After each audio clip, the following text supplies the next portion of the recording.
They challenged one of the biggest franchises in gaming. To some extent, my whole life we've been chasing id Software. I remember thinking how I wanted to make better games than them. And created a world that changed everything. Unreal kind of changed things. It was very much about atmosphere and exploring a really beautiful but strange and scary world. It was the one game where when I walked into this world, I just wanted to walk around. I just wanted to look at stuff. It seized and conquered a genre. And Unreal turned out to be a very big game. It was the start of a major franchise. It looks like they've embraced Unreal pretty strongly. This is the epic story that changed everything. 2, 1. The name says it all. It's Unreal. Play.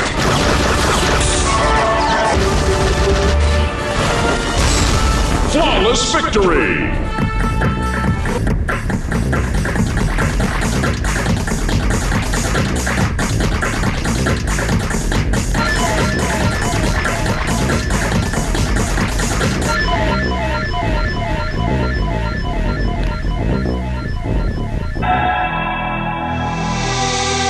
Well, it started back in the day when Epic Games began developing games. They started with games like Jazz Rabbit. I was one of the first people at the company, but Mark was, other than Tim Sweeney, who's the founder, Mark was the other guy. The year is 1998, and a game from id Software called Quake 2 is the undisputed champion of the first-person shooter genre. To some extent, my whole life we've been chasing id Software. I remember when I was making my own games and there was John Romero and John Carmack were making Commander Keen and Wolfenstein. I remember thinking how I wanted to make better games than them. I realized that here is a medium that offers you the opportunity to play a dream. And I've always been a big dreamer. I was harassing my parents to get an Apple IIc, I think, and I wound up programming little games on that and anything I could get my hands on. I wound up making this little game called Palace of Deceit, and I sent it on a disc, a little 3.5-inch floppy to Tim Sweeney, and a few days later I got a phone call, and he wound up liking it. And then I wound up doing the Jazz Jackrabbit title. Yo, ready for this? So a company known mostly for its shareware games is about to release a game that will challenge the Quake franchise. James Schmaltz was basically the guy that came up with the concept for the game, along with Cliff Blazinski and Tim Sweeney. They were the core of developing Unreal. Tim Sweeney, he is one of the brilliant minds of our industry. You have entered a restricted area. And that's evident in all the Unreal technology. But it was damn near a 4-year process to get that game from start to finish. And I refer to that time as my own little personal Vietnam. And the work pays off. Epic releases its Unreal title, and the game brings first-person shooters to a whole other level and world. When you start off in Unreal, you start off in a dark ship. You can't really see that much. But when you get to the exit of the ship,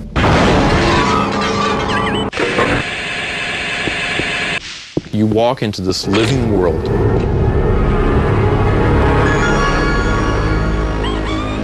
And the graphics were so amazing because there was a waterfall to your right. You can look up, you see the sky, you see birds flying around. Unreal kind of changed things because it gave people the opportunity not just to be confined in dark, almost like monochromatic corridors. They were very huge outdoor open vistas. It was very much about atmosphere and exploring a really beautiful but strange and scary world. For the case of Unreal, you've crashed on this alien planet. And there were some very alien things about it. But at the same time, there was very familiar things with it, be it statues, houses, or things like that. Obviously, and no one's ever been to that planet, no one will ever go to that planet. And so it wasn't so alien that the player couldn't relate to it. It was the one game where when I walked into this world, I just wanted to walk around for a little while. I didn't even want to play it. I just wanted to look at stuff. and there was a bird that was flying overhead. I took my gun and I actually shot the bird, and it flew down. It actually crashed and landed. To be playing a game, a first-person shooter, you have your guns and there's alien guys you have to go kill and things like that, and you go outside and you actually stop to like check out a waterfall. To me, that says a lot. Not only in terms of just the graphics, but in the way the graphics have been used to create a truly brilliant game environment. I think a lot of it has to do with the variety of the locales that we have. Certain games will lock you into space stations only, or one specific type of planet. And Unreal has a huge variety of levels, and variety appeals to a lot of people as opposed to just sticking them in the same brown room over and over again. We wanted to make a game that was just visually compelling, visually interesting, you know, theme park type visuals. Maybe we went a little bit crazy on the colored lighting here and there, but overall, people found it to be one of the most beautiful games of all time. And that, coupled with the fact that we wanted to blow up characters and monsters, it wound up being a chocolate and peanut butter type experience. They're two things that wound up going very well together. The game's stunning visuals sets the industry abuzz. And Unreal turned out to be a very big game. It was the start of a major franchise. To be honest, for me, the original Unreal was what got me into gaming in the capacity that I am now. I got a Pentium 2 266 with a 12 meg Voodoo 2 card, and went out and bought Unreal. The name says it all. It's Unreal. It's Unreal technology, it's Unreal worlds, it's Unreal characters. It's all of those things put together that make Unreal what it is. I actually sat there staring at the screen on the intro where you fly around the gnarly castle because I just couldn't believe that video games could look this good. After playing games on a Genesis and Super Nintendo and things like that, it really did blow me away and think, wow, video games are amazing. The success of Unreal is a relief to the team that gave birth to it. You never know. You never know how successful any product you're working on is going to be. The most you can do is make the kind of game you want to play, and then trust your gut instinct and hope the public likes it. But fundamentally, when it comes down to it, it's 20 people in one office trying to make something that they think is a gem. And it gets hard because you work on a game for 2 years, sometimes more, and you get to the point where you don't want to play the game anymore because you've played it so damn much. And if at the end of the game, when you're ready to ship it, if you still think it's fun, then you might have a winner on your hands. While the first Unreal is just getting settled in as one of the premier first-person shooters, another Unreal prepares for its debut. But will this epic game live up to the hype?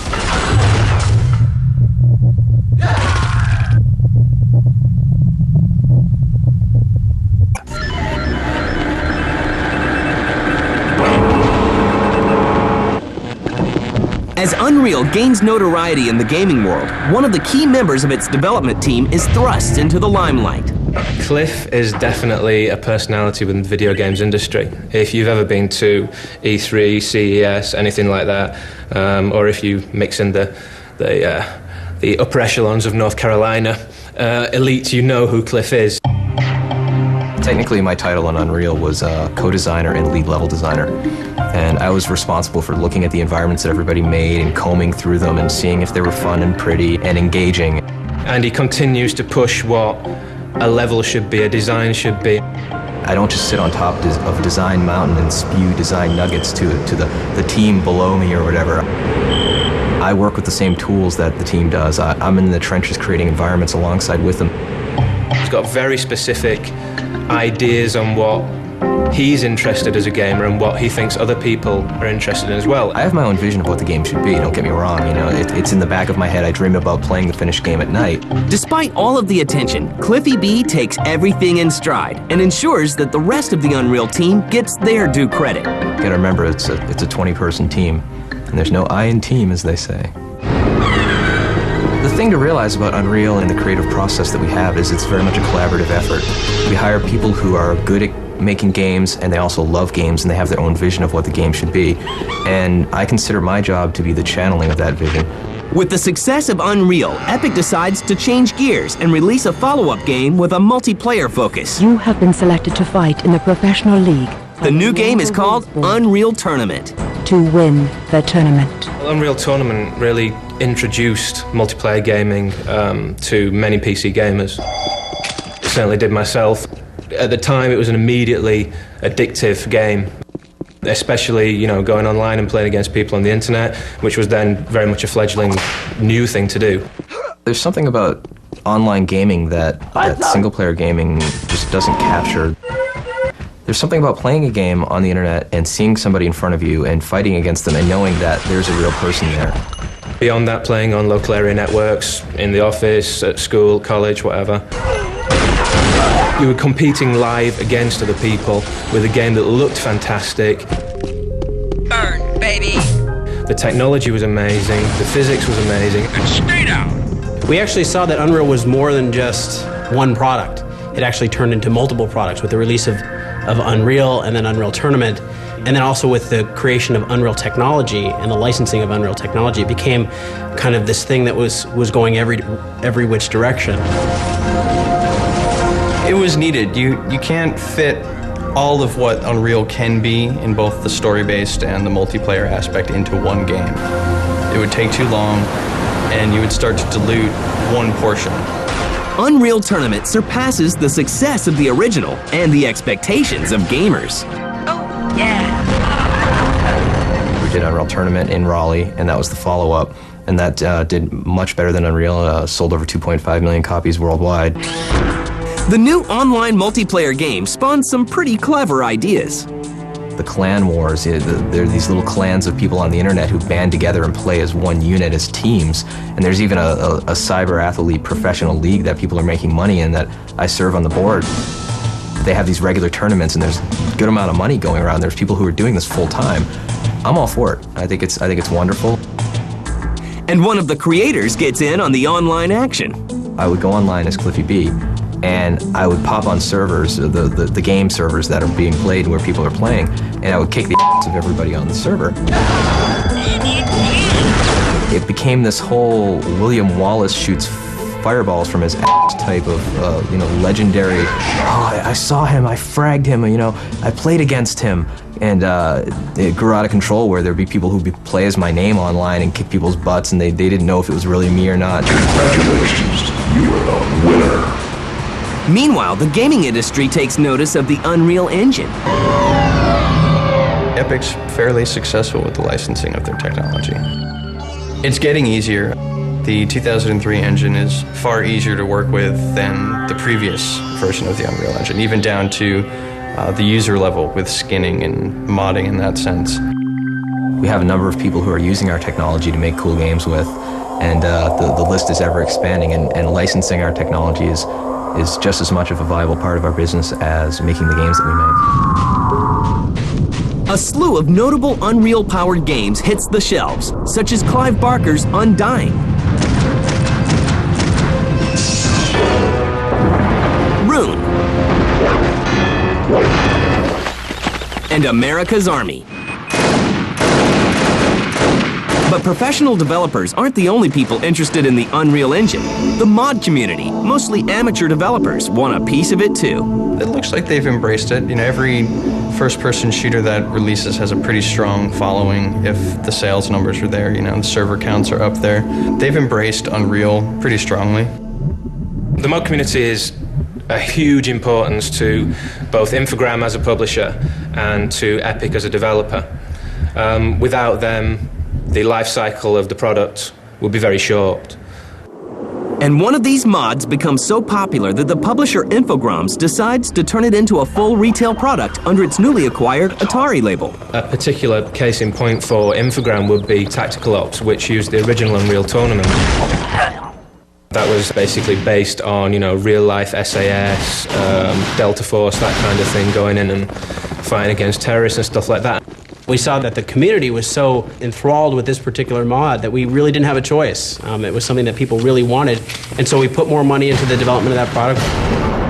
And Cliffy B himself offers up his very candid opinion. If you've ever been online, you'll know that Cliff has his own website called Ownage, where people can actually submit their own web designs. And he's very brutally honest on whether it's good or bad.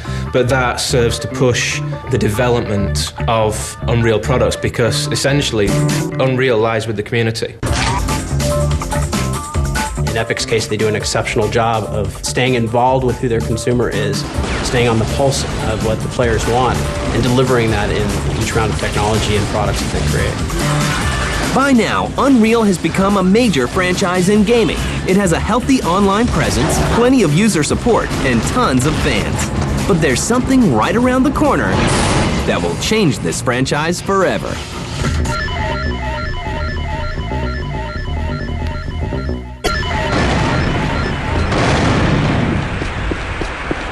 In 2002, the Unreal series is firmly entrenched as one of the premier gaming franchises. Unreal Tournament 2003, the legend returns. Unreal Tournament 2003 is released, and gamers everywhere are wowed again. We didn't just take UT, slap a new coat of paint on it, and try and make more cash by calling it 2003. How do I look? Not as good as me, baby.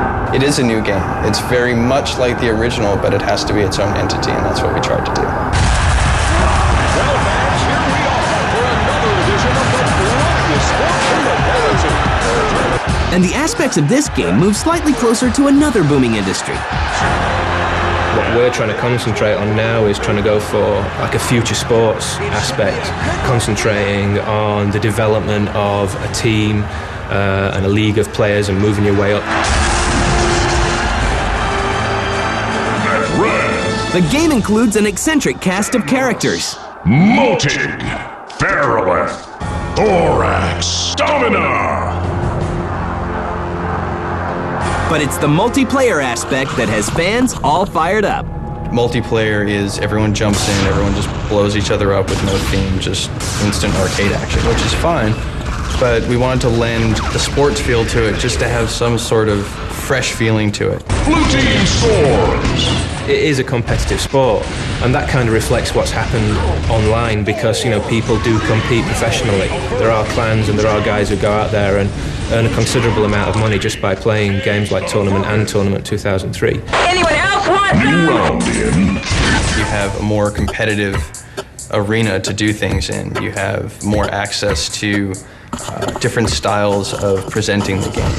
Announcers. Blue team dominating. Affirmative. Or scoring. 2-1. Blue team scores. Themes.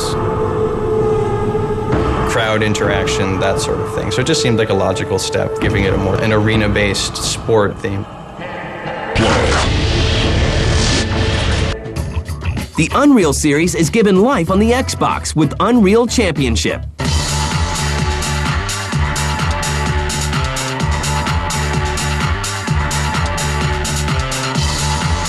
Yeah, this is cool. You can play against all the other guys around here. You're gonna frag them. Unreal Championship was originally developed on the Xbox. It started about 2 years ago. There's a lot of subtle differences and a lot of large gameplay differences. But Unreal Championship is really geared towards the console. We designed a lot of the levels around the controller. We spent a lot of time researching what the best controller configuration would be, so that we refined them highly for each different platform. Again, it's pretty sweet. Duck faster next time. Obviously, the Xbox was a good fit for the Unreal brand. It was online, out of the box, being able to have the live support from Microsoft, and they worked really closely with us to give us the best experience that we could for the end user. Is that your best? But things don't stop with Unreal Tournament 2003 and Unreal Championship. A full sequel to the original Unreal is released in early 2003. Unreal 2, this is our next big title. This is going to be huge for us. Unreal 2, rather than being a multiplayer game like, for example, Tournament 2003, concentrates fully on the single-player aspect of the Unreal universe. Good to see you, Dalton. You play the role of a guy called John Dalton, who's a TCA Marshal, which is effectively the 24th century's equivalent of a sheriff of the Old West. Sir, I know the score. Stow it, Dalton. You're basically in the back end of space. There's nothing much happening out there when all of a sudden, you know, all hell breaks loose. Mayday, mayday! We're in trouble down here. The facility has been overrun by hostile aliens. Remember now, search and rescue. No rough stuff. Yes, Mother. And you're involved in an incredible adventure featuring different races, different worlds. Like the original Unreal did for me as a gamer back then, it's going to define what first-person shooters are to a new generation of gamers. I'm absolutely convinced that people are going to love Unreal 2. Let's look at the main base in the holotank. Meanwhile, the Unreal technology keeps getting more unreal. This huge generator provides juice for the heavy rock-crushing equipment. Here is the nearest entrance from your drop point. Good luck down there. We have this, 1,000 times leap in detail. And we basically had a year where we had to figure out how to upgrade our technology and our pipeline for building these environments to the point of using this much detail and really showing it off. We're not sitting back and looking at Unreal 2 and Unreal Tournament 2003 and thinking that we're done. There's still a lot more that's going to go into the Unreal brand. But in the end, the Unreal franchise is still a labor of love for those that created it.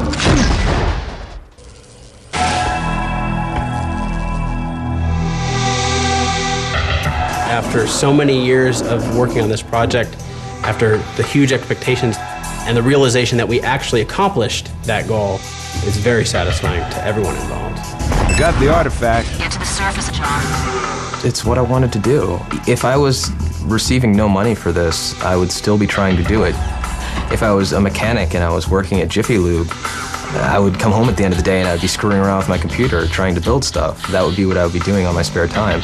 And it's kind of a happy coincidence that I can do this and actually get paid for it and be somewhat well known within the business for doing it. Nice work, Marshall. We're sending you back, John. We got more trouble down there.